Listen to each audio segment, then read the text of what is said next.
Hello, hello, hello. Good morning, afternoon. Literally. I swear almost every time. Today should be a good day for some lessons.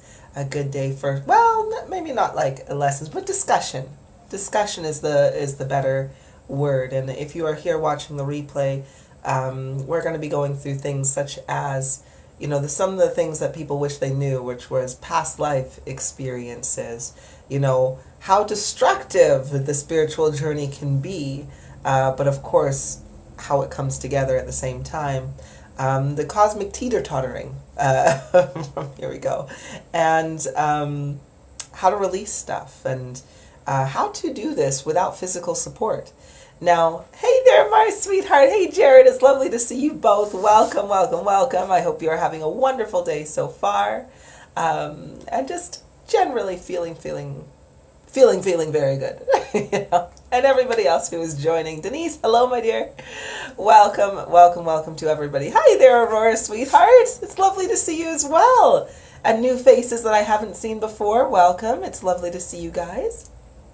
Okay, so I made a post just yesterday, which was, what is something you wish you had known or would want to know along your spiritual awakening journey? And so by all means, if your question doesn't come up in here or your comment doesn't come up in here, which I'm going to be reading from the post, then please pop it in the comments here and let's talk about it. For as long as we have the time, we might as well. So this is definitely, hopefully, going to be one of those videos that can help a lot of people who are just about to get on their journey, or at least help each other as much as we can while we're still on this journey. Hey, Jessica, sweetheart. Hey, Moonchild. It's lovely to see you, my dearest. Welcome, welcome, welcome. Okay, so, and the reason why I wanted to, of course, put this out there is because I've been going through some massive upgrades. I'm always going through massive upgrades, but this one has definitely expanded the knowledge of self. And if I were to say that now I'm on the point where before, when I had asked myself, what level am I at this very moment? Because I'm always double checking. And I'm getting the images of course, being a brain, and a Tesla coil, and how that's connecting, and all the energies, how it's looping and constantly flowing from one dimension to the next, constantly growing. So when you're asking, what am I? It is more so, I simply am, but keep on in the cycle. Now that I know is going to be a little bit like, what the fuck, if I wanted to teach on that. So hence, I asked, what do you guys want to know? Along your spiritual awakening journey and along this path, and what would you have wanted to know? So let's get this crack-a-lackin' together sorted. Hey Russ, welcome, honey bun. Okay, so as I posted this, so I'm going to tell you some of the comments and who they're from. There was quite a few individuals. Now, don't get me wrong, there's not a huge comment list, but there was definitely previous lives.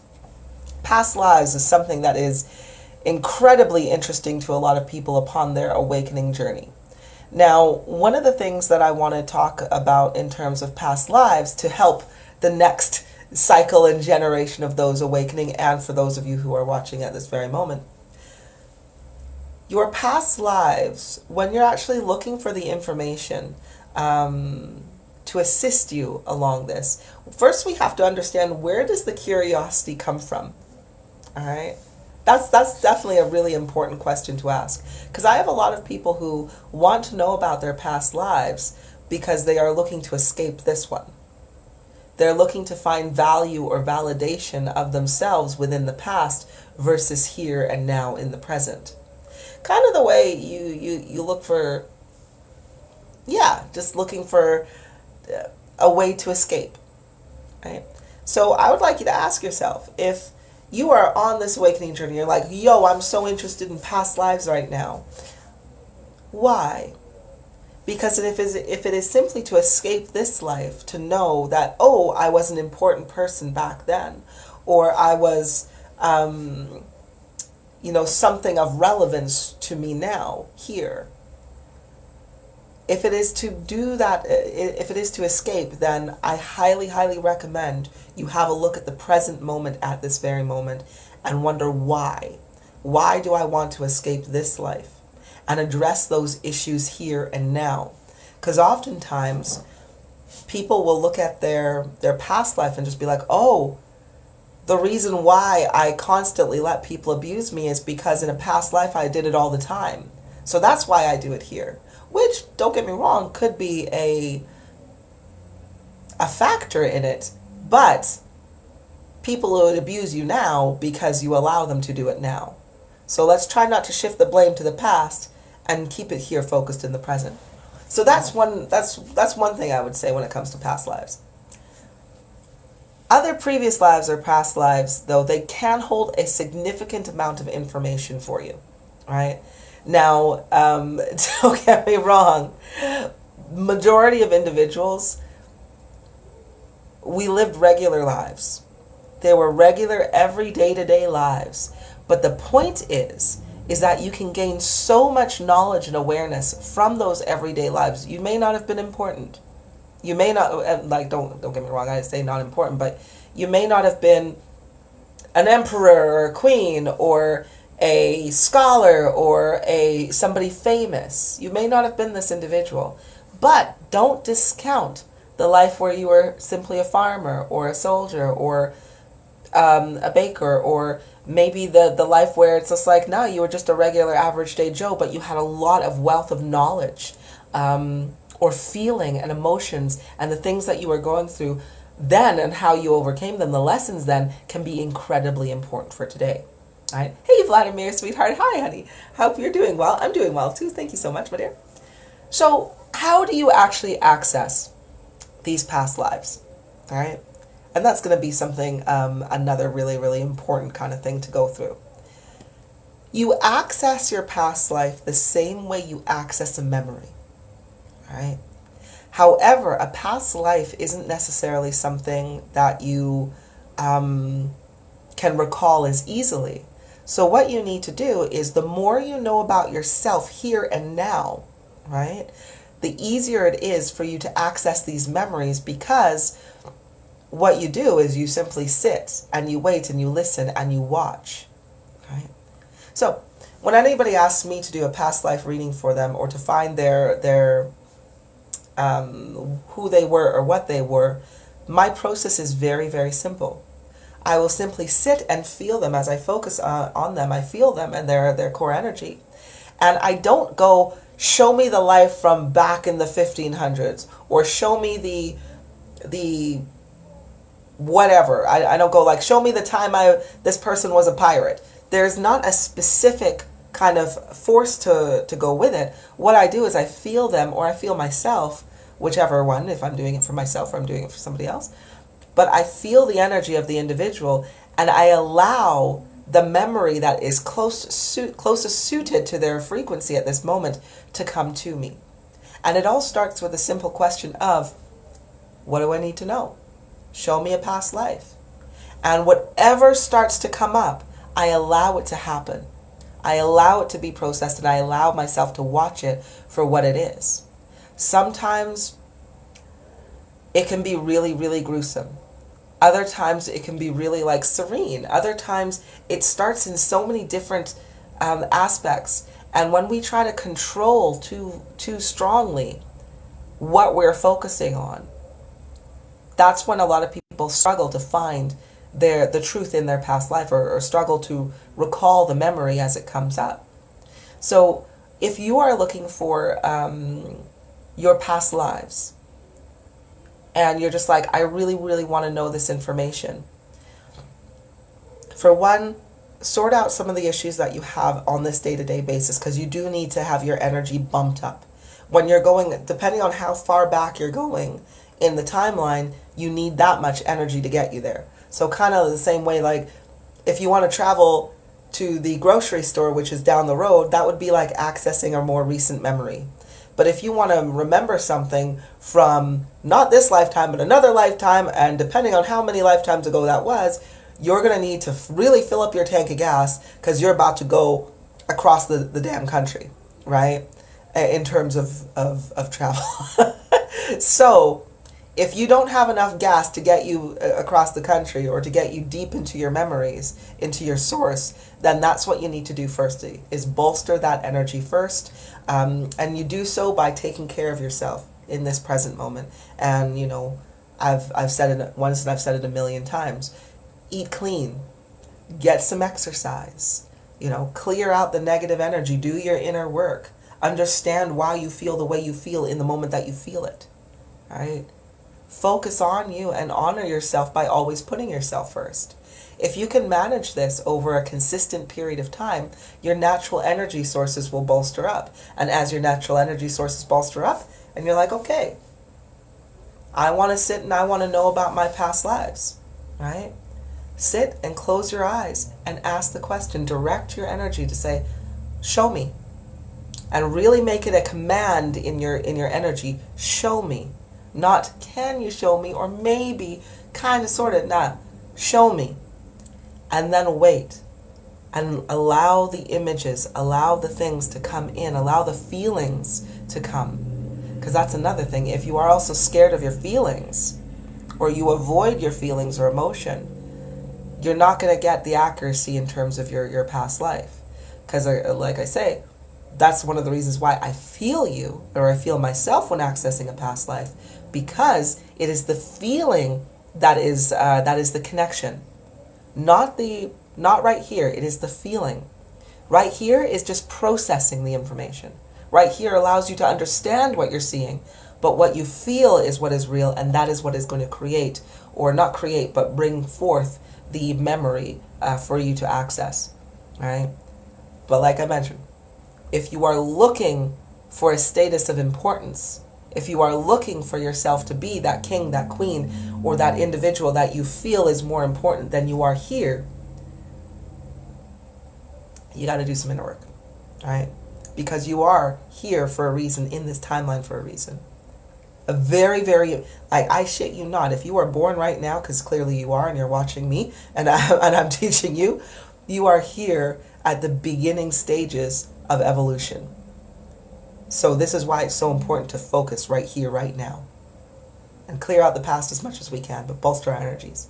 So yes, if you're looking into past life regressions, that is my my advice for you. Like, don't get me wrong. If you need a little extra help with that and you want to give me a shout to just be like, cool it up, I get it, but I need some answers right now, then by all means, give me a shout and let's go through that. But you can definitely do it on your own. Hey there, Juan. Hi, Matthew. It's nice to see you guys. Welcome, Huns.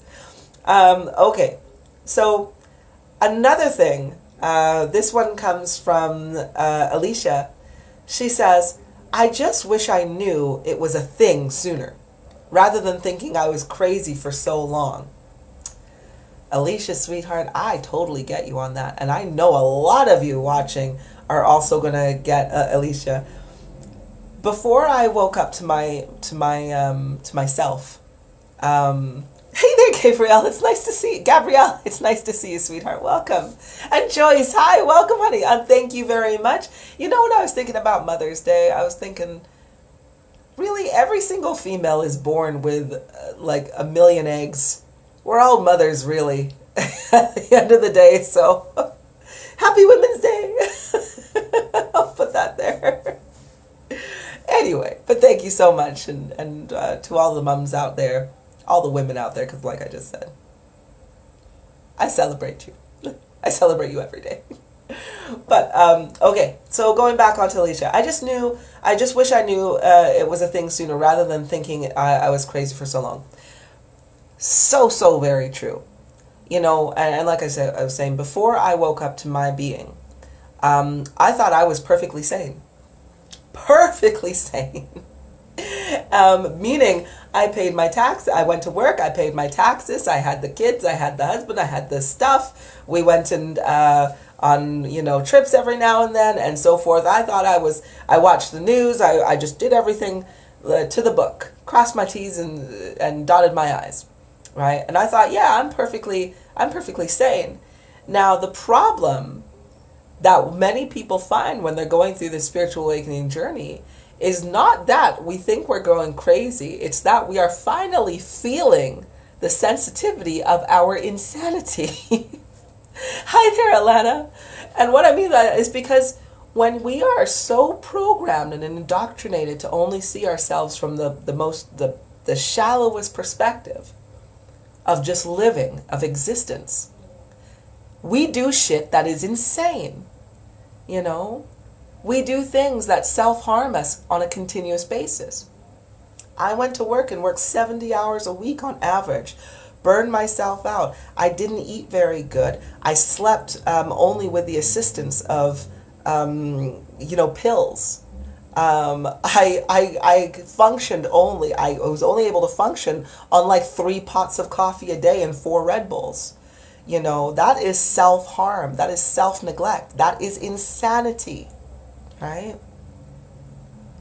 And when I was waking up to my being, I recognized the insanity, and because everybody else around me was insane, I thought I was the crazy one.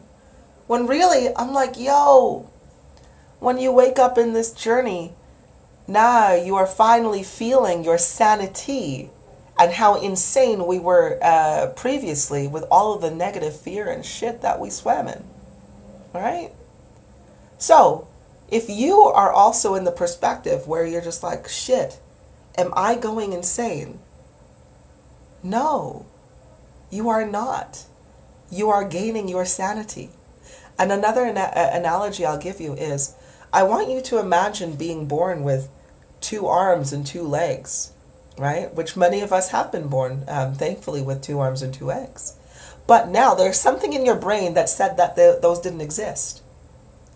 So you rolled across the floor like a sausage constantly, even though you're a grown person and you have arms and legs that are there ready to carry you to where you want to be and to create for you what you want to create. But something in your mind said, I'm a sausage, right? So as you feel like a sausage, when you start to awaken, and this is where it's kind of like, when your spiritual gifts start to ignite, your clairvoyancy starts to activate, your empathy becomes stronger, your horiance, your orstinance, your divination, your sentience, all of the clairs start to activate. And then we get so creeped out by our own natural inherent abilities that we've always had, but just again, didn't quite get, or thought that only a few specific people in the world are gifted to have these abilities, right? And going back to the whole being a sausage on the floor, that's what it's like, right? And then when we awaken, we realize, oh shit, our abilities come through, but that's like noticing we have hands. Oh shit, these hands can push us up off the floor. And then realizing, oh shit, we got legs. We can stand, right? We can run. So again, all the things that you are experiencing within your sanity as you evolve and look a little deeper into yourself is just really realizing all of the inherent things that you were already born with that seem unfamiliar to you. But when you really go deep down, you're like, holy shit, I've been using these my entire life. I've been using these abilities unawares, unbeknownst to myself for my entire existence, that I'm aware of at this very moment. So, no, you are not insane, but you can see insanity at this very moment, right? So I feel you on that one, Alicia. We're not crazy. By the way, sane people don't think that they're, what's that? Insane people don't think they're crazy, right? Hence the reason why the majority of the population are just like, what? We're fine. And all that jazz. Hey, Myra. Hey, Nicole. Hey, Shay. It's lovely to see you guys. Welcome, honey buns. Okay. So, Dolores says, what she wishes she would have known along her journey. That it's destructive as fuck before it comes together. Ain't that the damn truth? Right there. In order to really awaken spiritually, it's kind of like trying to join, or how do I put this? It's like trying to be dry while swimming, right? It doesn't work. You cannot awaken to the spiritual being, to the understanding of who you truly are, without allowing who you were to die and go, right? We cannot be spiritually enlightened and know who we truly are to our core while still accepting the lies of the ego. Again, it's like being wet and trying to be dry at the same time. You have to choose one or the other. You either choose your ego and the false illusion and reality that we've been living in, the insanity that we just talked about, or you are going to choose to live as yourself, your sovereign being, your true internal core. Now, if you do decide that, if you're like, nah, I want to live as myself, the one that has arms and legs, the ones that has the abilities to take me wherever I want, the ability to create what I want, the ability to live in peace, harmony, strength, courage, to do whatever it is that you feel like doing, to live a life without struggle, If you choose that, then you're going to have to deconstruct or let the life of the ego be crushed. I tell you, that is actually something. Like, I couldn't comprehend it at the time when I was firstly awakening, which was, I thought I could keep all of the fears that my ego had put into me. I thought I could keep the lifestyle that got me sick in the first place and sustained the insanity in the first place. I thought I could keep that, such as working all the time. I thought that, oh no, I can be spiritually awakened, but I'm going to go in and slave away and damn near kill myself for the sake of an employer, or for the sake of this job, or for the sake of a little bit of this moolah, right? You can't. Well, I couldn't do it. And the reason I couldn't do it was because my ego had very much so well been in a comfort zone of, you need to work yourself to death in order to find a sustainable living. Because that's what society had told me. That's what the school system had told me. That's what that the ego was programmed to do. So I thought that I could be spiritually awakened, but yet still do that stuff. Can't do it. My spirit wouldn't allow me to do it. Because for one, I'm now sensitive enough that if I were to do that, it would feel like slow death. Right? Kind of like, kind of like when you have an itch. I love you too, Elio. And I'm ready. It's lovely to see you. Thank you so much, sweetheart. Eleanor, it's lovely to see you as well. Hi, honey bun. And this is what it is, though. Sorry, I lost my train of thought when I got there. Sorry. Where was I? I was talking about. Denise. Thank you. We'll just go straight for yourself. Denise, how did you get rid of those ego beliefs? I had to deconstruct the lie. That was it. Thank you. Because yes, that's it. The ego, once these cycles and patterns you're aware of, it's like, I want you to think of when you get a mosquito bite, If you got while the mosquito is biting, it's just like, okay. If you ignore it and you're not aware of it, it doesn't itch. You're just like, okay, that's like, oh, look, I got a bite there, it's fine. And you don't realize it. But once you spiritually awaken, once you get that energy to look at yourself and the things that you don't actually like and what is not serving you, that's like now becoming aware of that mosquito bite. And as soon as you focus on it, guess what happens? It flares up like and now you're there scratching the shit out of it, trying to find some lotions or creams. You're getting pissed off at the mosquitoes that are around you, and it is just entirely a horrible place to live in, right? So that's why my spirit can't go back and do the same things that my ego was doing. I was blissfully, ignorantly in bliss by my own suffering. But as soon as I was aware of it, I'm like, nah, I gotta stop this. I gotta stop all those bites. Work for the man no more, right, Shay? I feel you. But going back to yourself, Denise, how did I get rid of those ego beliefs?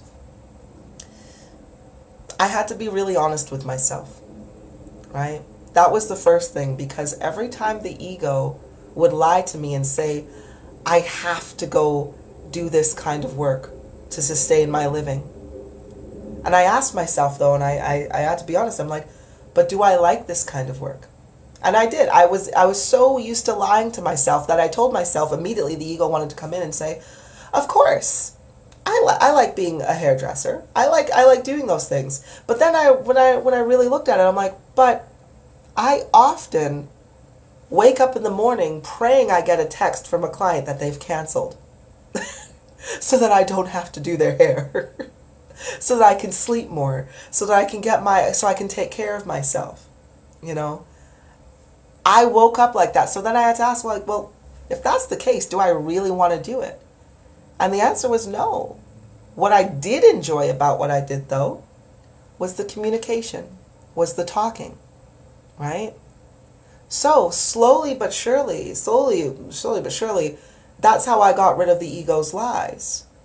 I would analyze everything that I didn't actually like, that I didn't enjoy within my experience, and just ask myself, why am I doing it?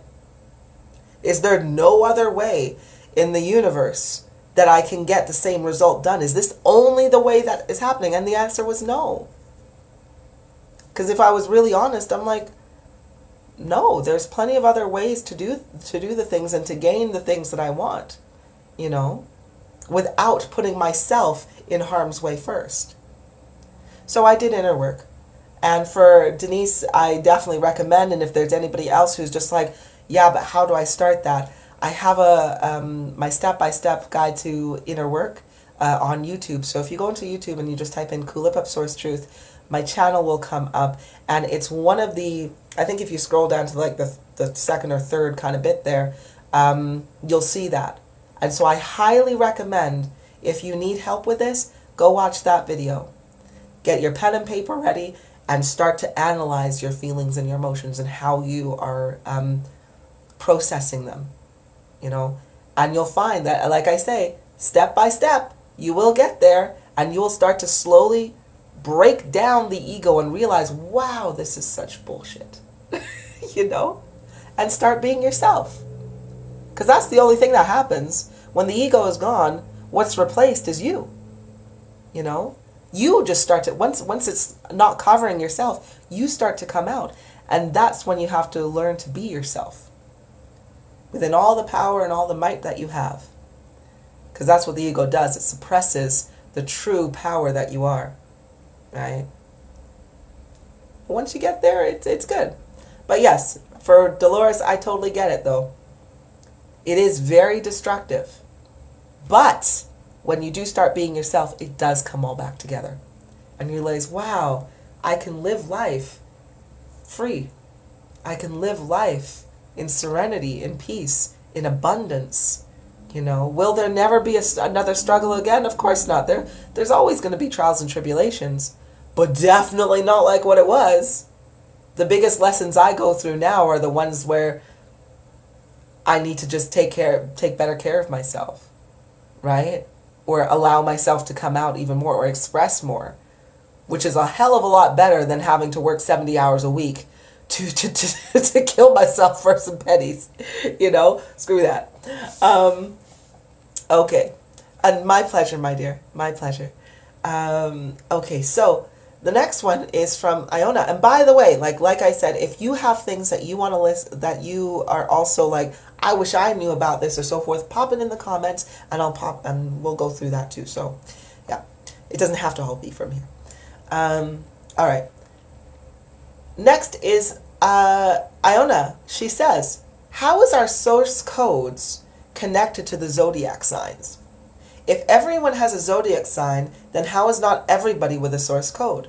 The connection of our daily practice within the planetary spheres, is it important to connect with them, or just doing the inner work is enough? That is a fantastic question, you know, and I'm hoping that there's going to be a lot of people who benefit from this answer. And don't get me wrong, I am not an astrologist, whenever astrology got close to math, that's when I'm like, oh, okay, I'm out. I don't do math. I'm not that kind of person in this life at this very moment. But for the understanding of my perspective on astrology, I will share this with you. The way I look at astrology is the way I look at what plants are planted within which season, right? And what plants can grow in the winter versus what plants grow in the spring, summer, and fall. Those kinds of things. The zodiacs allow us to identify the kind of plant we may be. Because as individuals, we are incredibly individual. We all have our own specific needs, we all have our own specific wants, and we all create our own specific lives based on our vibration. However, the day we were born kind of tells you if we are the kind of energy that is going to go behind our experiences. So for example, I'm a Leo, right? And as we know, Leos, we like to shine. We like to come out there. There's a lot of things to do with Leo. So I know that individuals who are under my star sign are no doubt going to be really out there when it comes to their energy or the performance or the to be seen like that. Because we're that kind of plant, that thrives on this kind of environment. Versus if I were what's another sign? Like if I were a Scorpio, right? If I were a Scorpio, I would understand that, holy shit, I'm the kind of plant that holds a lot of passion inside of me. That likes to flow with that passion too. I got to keep it moving and I got to keep it flowing because I feel like hot water. That's what I feel. I'm like, if there's like the cool flowing like calmness of the Pisces, their personalities are very much so very emotional, very flowing in that kind of way, can be very, very calm. A Scorpio is like boiling, flowing water. Like it's water, it's flowing, but it gonna burn the shit out of you, like a hot springs. So you can expect those kinds of things. So I thought it was personally, and knowing your, and like Shay, as you say, or your rising, yes, knowing your rising signs, knowing your moon signs, knowing your star sign, knowing the zodiacs, definitely helps you understand a little bit more about yourself, or at least your characteristics. It doesn't put you in a box. Don't get me wrong. Just because I'm a Leo doesn't mean that I'm not shy sometimes. Doesn't mean that I don't, become an introvert. Because yeah, I live life as an introvert. But it definitely helps me understand why I have a strong need to share, to show myself, and to be seen. Right? Versus if you were a Cancer, or if you were a Pisces or a water sign, you may be like, nah, I don't care for the limelight, but I do care a lot more for emotional expression, right? So yes, just reminding yourself, it doesn't put you in a box, but it can help you learn a little bit more about yourself, and definitely help you learn where you can kind of direct or focus your energy in order to gain the maximum benefit. Kind of like you don't plant strawberries in January. Because if you plant a strawberry in January, it's not going to yield the best fruit. However, if you were to plant a strawberry in the springtime, you'll know by the summertime you're going to have a nice juicy strawberry that you want. So, for example, that's one of the reasons why, like, if you try to plant me, or that's why I'm not a winter person. I am a summer person. I thrive and gain a lot of strength in the summer versus in the winter. So it just helps me know a little bit more about myself. Steffi, I love you all. Oh, I feel you so much. I feel what you're saying. Be a Cancer really hurts. Yeah, it can be like that. But again, when you're aware of this, and when you're like, shit, I'm a Cancer. Cancers need to flow. They need to allow their expressions to be released, in a calm kind of way. You could be like, all right, let me try that. Let me see if this feels good to me. And then lo and behold, as you do, you're like, shit, it does definitely feels good. So it just helps you know which kind of plant you are, in my perspective. And doing more inner work. Like, don't get me wrong. If you knew nothing about the zodiacs, you would still come to the conclusion of this information with inner work and and introspection. However, it's not necessarily something that is, it's a bonus. It helps. But it's not necessarily like, oh my gosh, if I don't have this information of my star sign, I'm never going to spiritually awaken. Like, of course not. You definitely can, but it's good information to know. Okay. So, next one. Christy. Christy says, the cosmic teeter-tottering. My journey has been mostly solo and learned by doing.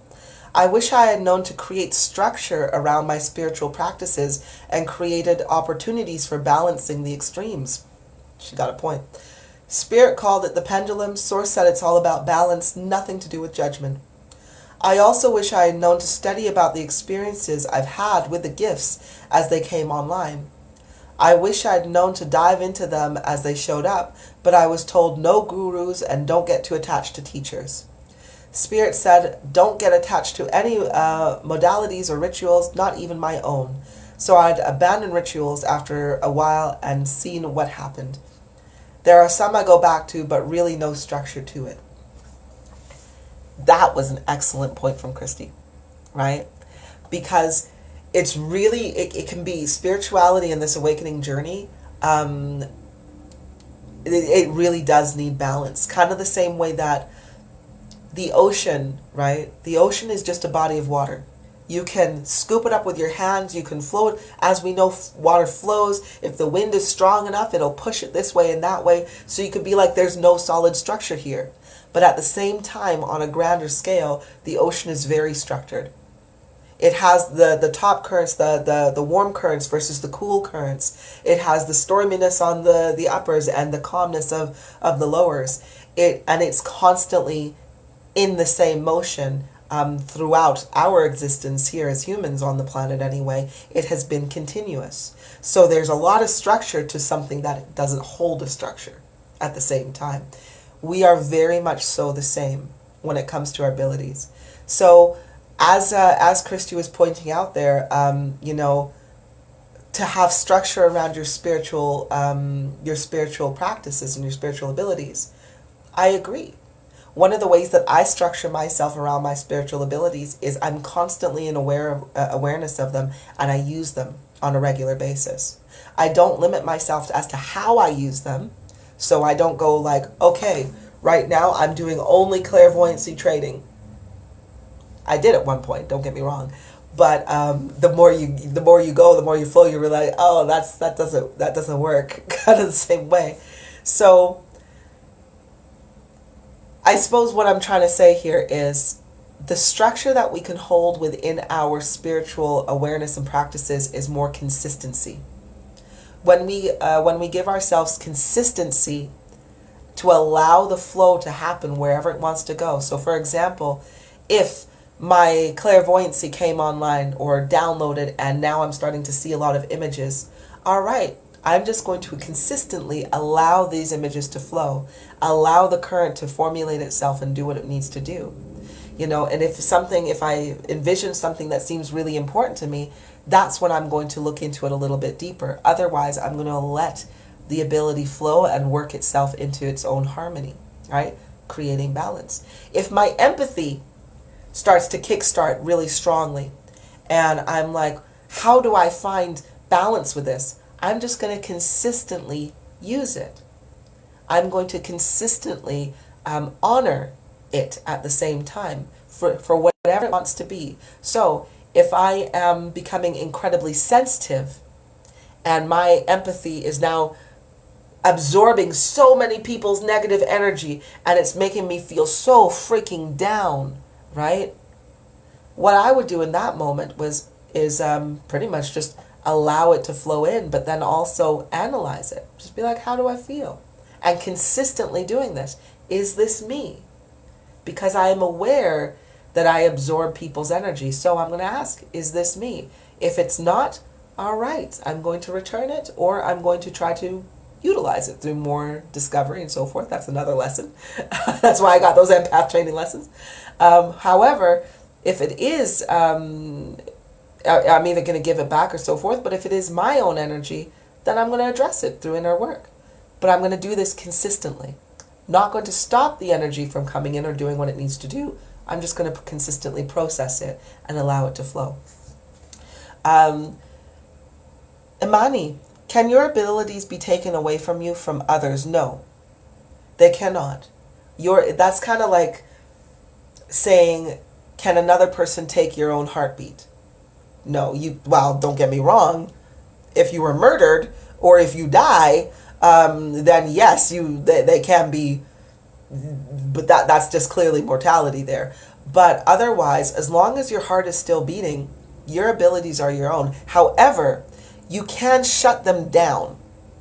You definitely can shut them down if you are refusing to address yourself. So kind of the same way that if you stuck your hand over a flame, it's going to hurt a lot. That is your signal to take your hand away. But if you choose to keep your hand over that flame, eventually you are going to go numb, or it's going to burn through because you have now destroyed your nerve cells or whatever, and they no longer function.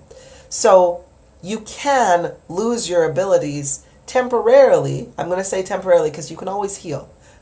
Just the same way that if you burn your hand, yes, you're not going to have a lot of feeling, but if you give it time to heal, it will come back, right?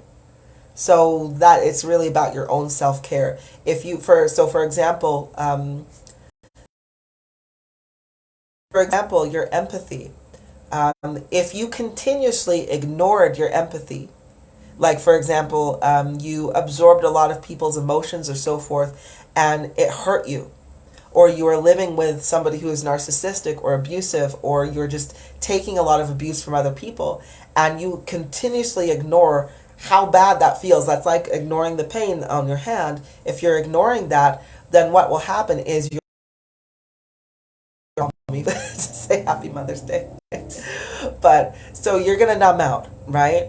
And thus, once your empathy numbs out, then you don't feel your emotions as strongly. Not to say that you don't feel any emotions, but it's harder to be excited. It's harder to be really joyous, but then it's also harder to be super sad at things at the same time. You just kind of go numb, right? So yes, but then that's up to you to heal that, to address it, and to move forward. Shay, observation is my best friend and teacher. I tell you, it's a beautiful way, and then analysis comes afterwards. Jackie, it's beyond exhausting. I know. I feel you. So yes, so that's the balance part. Christy also said, I also wish I had known to study about the experience I've have had with gifts as they came online. I'd wish I'd known to dive into them as soon as they showed up, but I was told no gurus and don't get too attached to teachers. I think that is an incredibly important statement there, which I think is fantastic. Because when our abilities do come in, when we start to notice something that is coming in, oftentimes we will look at it as a fluke, or just like, oh, that was something, or it kind of comes in so quickly and leaves so quickly that we forget it, right?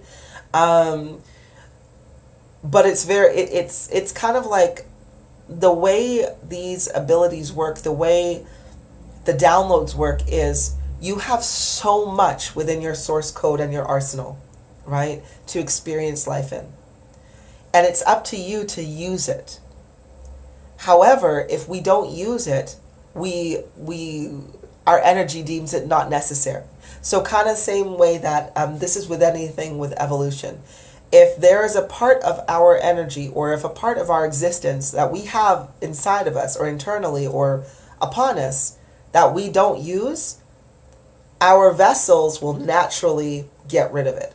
So kind of like, how you see those creatures in the deepest parts of the ocean where they have eyes and eye sockets, but no, their eyes don't actually function because it's so dark down in the ocean that they don't need them, but they still have them there, right? Same thing that happens with your abilities. So if you have we were using empathy, so let's have a look here. What's an ability? let's take Claire. You know what? Let's take claircognizance. You know, just off the top of my head there. So, claircognizance is clear inner knowing, right? Where you automatically, as soon as you ask a question to yourself or to the universe, you automatically get the answer, and it's felt and known right here, which gives you the resonation of, yes, this is true, this is valid, this is something that I want, or the information is sound.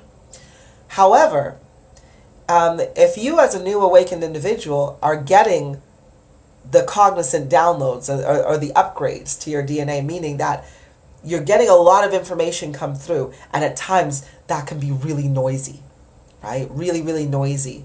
Or you're just absorbing information like nobody's business, but you're taking in more than you're able to use, right? Which then causes brain fog, confusion, exhaustion, lots and lots of fatigue, dehydration, and everything like that. If you are just like,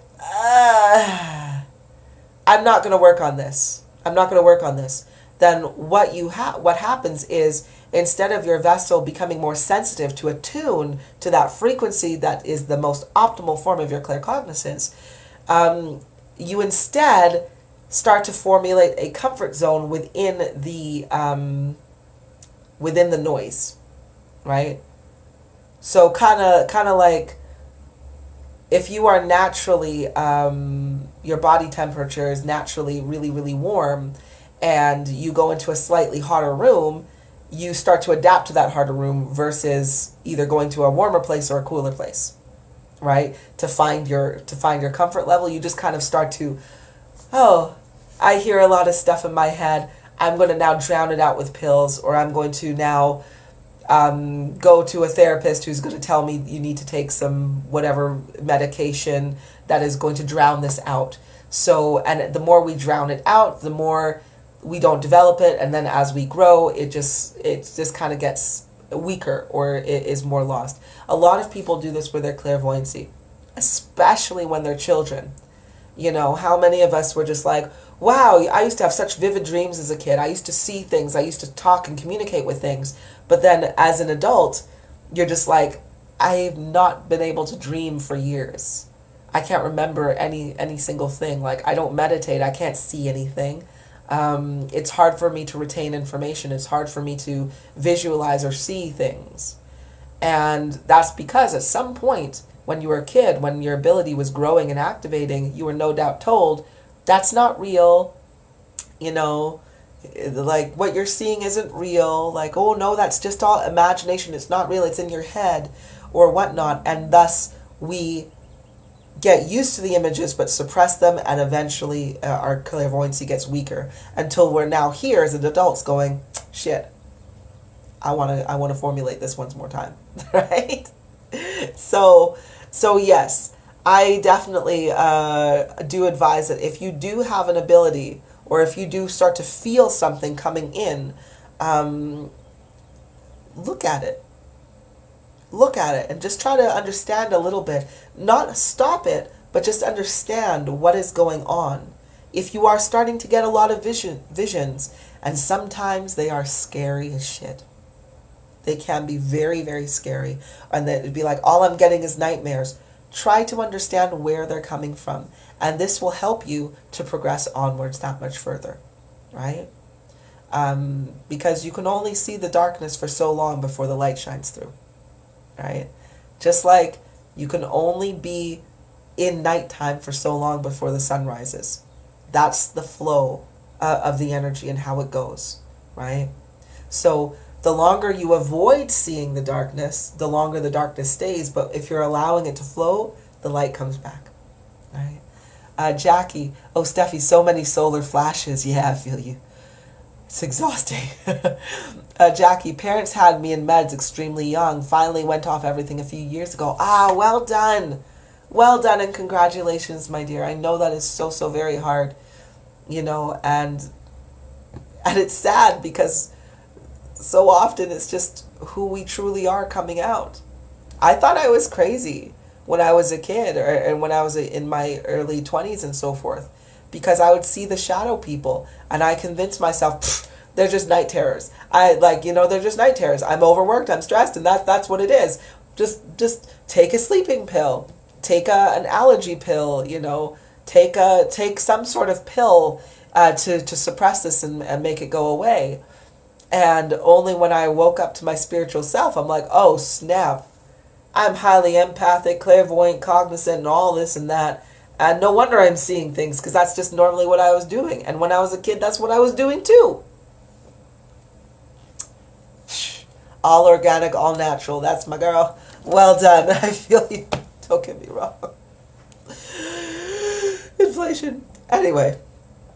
So, and also, lastly for Christy, she said, Spirit said, but I was told no gurus and don't get attached to any teachers, and either modalities and rituals, not even our own, and to let things go, very, very much true at the same time.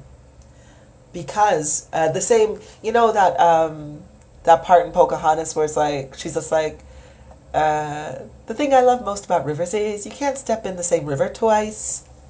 The water's always changing, always flowing. Very true.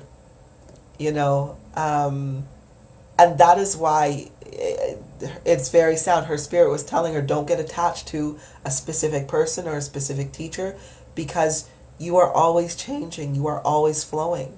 And that's why we have to stay present in the now moment. Because your river will change. At some points, that's kind of like going in kindergarten and getting so attached to your kindergarten teacher that, it's like, yeah, but, Billy Madison, you're now 29 years old. You're not in kindergarten anymore. You got to let your teacher go. She or he has other kindergarten students to teach. You now need to learn the lessons that are appropriate to your point of growth, right? Same thing within your own energy. Your number one teacher is going to be yourself, right? Always. Your number one teacher is always going to be yourself. So the guidance that you seek outside, so from a guru or another teacher, even somebody like myself, it is only meant to help and assist you and aid you on your journey, but also aid yourself in understanding yourself. It's not for you to take my word as law.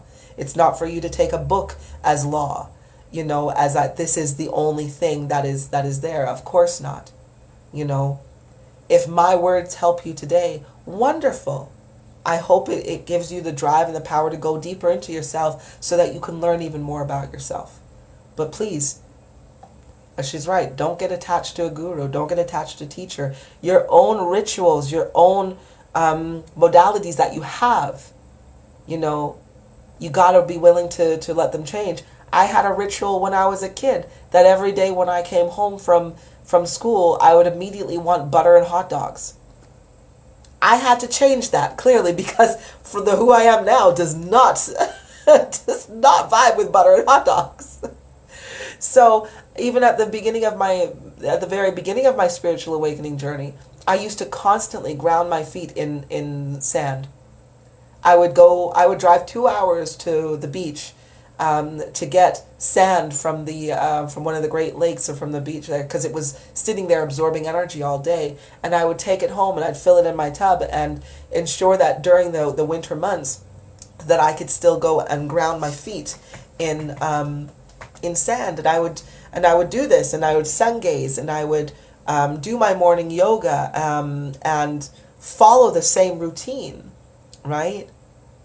Until I started to grow and realize that I can't keep my feet in sand anymore, because I'll suck up the energy from that in 5 seconds. I can't keep my feet there in 30 minutes any longer. It does nothing, right? The sand is actually, even with crystals, I bought crystals. I spent a couple $100s on crystals at the beginning, thinking, okay, I'm going to charge them and I'm going to get energy from them, until my energy capacity got so high that I realized, oh, I charge the crystals now by holding them. I'm overpowering this. So I had to let go of so many of those things too, right? Which also meant that I had to embrace my actual power and learn to utilize and work within it, right? So yeah, that is definitely something to note.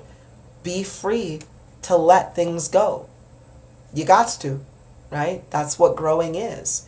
And when the further along on your spiritual awakening journey you are, the faster you will grow. And so not being attached to anything allows you to flow that much faster. Because as soon as you do attach to something, you'll very soon realize how much it weighs you down when you are trying to go. Same way that, babies, they grow out of their clothes so incredibly fast. So that's why you're like, I'm not even going to try to like get the fancy shit. I'm just going to get you what you need to do because I know in a couple of weeks you ain't going to fit it anyway. Do the same thing with your own life at this very moment. If you're like, just look at it, just be like, I will enjoy this for however long I enjoy this, but when it's time to go, it's time to go. Alright? Steffi, mine was mud. You do mud? Oh, that sounds actually really, really nice. I didn't have the access to some nice mud. I ain't gonna lie to you. But if I did have one of those nice beaches with some good clay mud, oof, I would love that. Okay. Let's have a look here. We have Shana Marie said that one of the things that she's wish she had known is that destruction and chaos is sometimes a necessary part of healing. Sometimes your life needs to be burned down to the ground before your higher self can emerge, which is exactly, right? Which is very, very similar to, of course, Dolores' that it's destructive as fuck before it comes together. But let's look at that. Your healing definitely can be like that at the same time. It can be chaotic. So, for example, one of the things that we often do is the physical healing part, right? Yes, our consciousness is healing with the inner work and all of those bits and pieces, but I remember at the very beginning, I was so ill. I was so used to being exhausted that I had the coffee to keep me awake. And then I had the sleeping pills at night to get me to sleep. And I thought I was functioning normally until I did start to focus on my vessel and eat better foods and so forth. And when I went vegan and went vegetarian and vegan and so forth, I felt amazing. The energy came, like my skin cleared up, my hair started to come in more fuller. I started losing weight and everything, and I was just like, wow, this is great. And that was one thing I thought at that stage. I was like, this is it forever. I am never going to feel any sort of hardship or illness or anything ever again. This is amazing. I just got to keep doing what I'm doing. Only to realize that, well, now no longer do I suffer from illness, but now it's switched, and I do have a lot of growing pains to go through. And it is a necessary part of healing, because the growing pains that you go through are, now that your vessel has enough energy to function and it's not in the red all the time, well, now it's going to go towards upgrading. And every time the full moon, the solar eclipses, the equinoxes, all those things come into play, your physical vessel gets an upgrade as it shifts into a higher dimension, which means sensitivities, which means you're itching all the time, skin is going nuts. Oh, that tooth isn't working. Let's have that one fall out and have another one grow in. Your spine. My spine was curved so much because I was hunched over doing a lot of things like this, and my posture was terrible. But my spine had a really, really deep curve in it, which wasn't good for my posture. It was off. So of course, when my healing went through, searing pain in my spine as it was corrected from being this huge S to just the regular spinal shape. So yeah, destruction and chaos is sometimes a necessary part of healing. Yes, it is. And recognizing when we are healing versus when we are deteriorating is going to be the key difference in understanding your progression or allowing the flow to happen, right? Don't get me wrong. I know I just kind of sounded maybe like I was complaining there. I'm definitely not complaining. I'm very grateful that my spine can be, I have like a nice spine now. I'm very grateful that my immune system goes through these upgrades. So even though every now and then I go through incredible dry skin like I am now, no matter how much water I drink, but I know that my immune system is getting an upgrade. So I'm going to feel really, really good afterwards, even better than before. So yeah, your higher self is truly higher and does need a physical vessel that has the capacity to control and wield all of this beautiful energy that we want to use and experience. So it can be chaotic.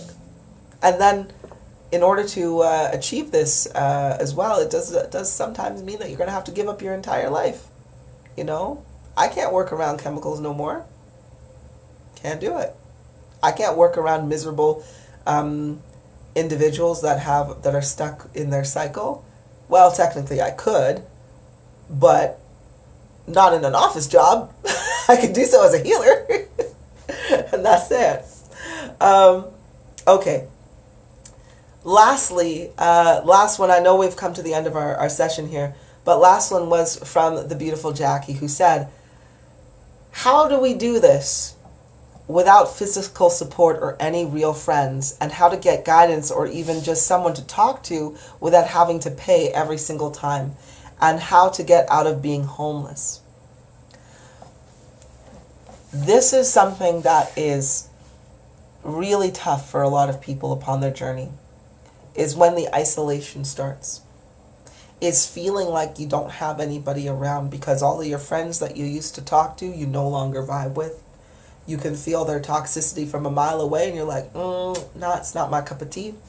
Your family members that you used to go around and talk about, now you recognize, I can't speak to them because they're the ones that are trying to conceal, or this is where my roots of toxicity that are in me started to grow in the first place. So we have to move away. And that need for physical support comes from a lack of self-love, right? Because we were never taught how to love ourselves. So that really is the answer, is how do we do this? How do we go on this journey alone? Not that there's never going to be people to talk to, because like Jackie said, like there are people to talk to, and there are some that, don't get me wrong, there are definitely some who will say, yay, you need to pay me for this. Don't get me wrong. I am one of those individuals where I'm like, I have no problem with having some conversations. I love talking about spirituality and everything. However, if the information or if the conversation steers to, how can you help me? If it feels like it's going to be a very, very long time, then I will say, yeah, unfortunately, I do need some compensation for my time. Because it is exhausting. And unfortunately, I got to pay the bills. But there are people out there who will speak. You know, I choose to do it in a class and give multiple people a lot. And when I have the spare time and the spare energy, I share it freely to those who message me at the time and want to talk. I'm like, sure, let's talk, right? And this is what it is. But truly, how I did it though, because I ain't gonna lie, I have never paid one person for help along my spiritual awakening journey. Oh, no, don't get me wrong. At the very, very beginning, I did pay $25 to have my cords cut because I didn't know how to do it. But then that was before I actually went vegan. I was only vegetarian at that point. So literally, how I did it though, without really having to pay anybody for, like a physical session or support there, or I didn't buy any classes, I didn't do anything like that, was I showed my self-love, right? You support yourself by putting yourself first. Learning this lesson is imperative to the future journey that you are going to be on and the journey that you are on right now.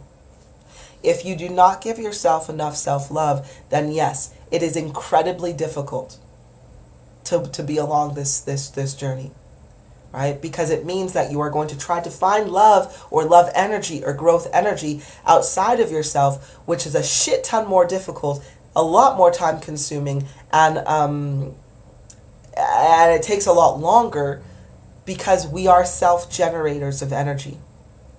That is what we do. We are like plants. If there was one plant that had to wait for another plant to give it sustenance, we would call that a parasite, right? because every plant has its own natural functioning to take photosynthesis, to take the light from the sun and convert it into sugars, and it gets some water, and the roots hold it in the ground, and it's self-sustaining. We are self-sustaining, right? And the way we do that is through self-love. And when we give ourselves enough self-love, we have more clarity, more energy, because it clears away the toxicity within us. And when that toxicity is cleared away, it opens us up to more of our own guidance, because we can finally hear, see, feel, and experience our inner being, right? And when we have that, we have all the guidance of the cosmos, of every dimension, of every universe in existence, everything in existence, and even of the void, we have access and knowledge to. And in the exact way that can guide us at the exact time in the journey that we are in, right? So, if you want to do this, and that self-love also will get you out of homelessness, because that energy that you produce also goes into your manifestation. And if you choose to be a nomad or a wanderer, then hey, shit, enjoy it. But if you're like, no, I want to have a solid structure that I can call my own, then let it be so, right? But you got to do yourself some self-love first. So important. And if you are just like, well, shit, Kulip, that makes sense, but how do I do it? Please, my YouTube channel. Just go to YouTube, Kulip Source Truth. And literally in some of the most recent videos, click on the videos tab and you'll scroll down and you'll see my lesson on how to self-love, broken down in steps. Not just bubble baths and giving yourself some flowers or buying yourself a nice new toy or something like that. It goes deeper than that. To really take care of you the same way a mother would take care of her child, the same way a father would take care of his baby, the same way a parent would take care of them. You got to take care of yourself with genuine love of growth and development in your intent and in your mind's eye. And I promise you, you will find that is so supportive. And then once you're able to do that, share your experience and you'll find that your soul family will come around you, right? And you can start to grow external support once you have discovered internal support. Right, so I do hope that helps. Sarah, hi Sarah, sweetheart. I feel so lonely lately.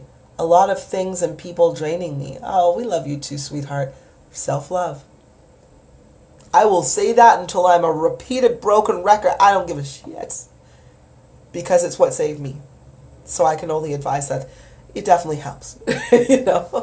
Steffi, I don't know, want to give up on life. I can't help but cry for everyone. I'm so heartbroken. Self-love. Even, and I know you're just like, but I want to, but I'm heartbroken for everybody else. When you give yourself self-love and you realize how powerful it is, you can also see that everybody else, we just need some self-love, And if they are able to do so, if they're able to conquer their own fears and do the same, they will have far more of a better experience than if we just gave them a hug. Don't get me wrong, give hugs. Hugs are beautiful. But at the same time, though, we just got to get there. So if you feel like you can't, if you want to give up on life and you're just like, I'm so, love. And what is love? Development. It is nurturing. It is all things growth and growing, right? In that beautiful warm sunlight of energy. It is so valuable. And we all need to really get this going. Hey there, Namir, sweetheart. Okay then, my dears. That is it for today. I hope you enjoyed this lesson discussion kind of thingy, but bits, and that you gained something out of it. If you do require some help on your spiritual awakening journey, and oh, hi there, Moon. Oh, bless you. Thank you so much. I appreciate you for coming in. And Ani said, yes, you to be told to not believe those dreams or to answer any convos I would hear out of nowhere. Glad I understand that, but I'm still leaning to disconcern. Excellent. And we all got to believe in ourselves, That's the damn truth. But thank you again so much, everybody who joined me. If you need some extra help on your spiritual awakening journey, or if you just want some longer spaces of times with me, by all means, do go up to my website and you can book yourself in for a session at whatever leisure that you have. And I'll be happy to talk to you about that too. The next spiritual awakening class will be Tuesday at 6 p.m. Mountain Standard Time. Do check your time zone as well, but it is Mountain Standard Time that is going to be happening. If you do also have any other topics of interest that you want to discuss, please send me a message, pop it in my comments, pop it in the comments, or even post it on my wall. What would you like to learn? And I'm more than happy, if I have the experience, which I've got a fair amount of knowledge, so I will definitely share with you what I have as well. And we are going to be doing a paint session as well, session number 2, which is the finer details, learning a little bit more, of course, about how to interpret your visual energy and your artwork, and what your heart's trying to tell you at the same time. But that is coming soon as well. In the meantime, everybody, enjoy the rest of your Sunday. Love you to pieces. Have a wonderful rest of your day, and take care of yourselves. All right? Bye, sweethearts.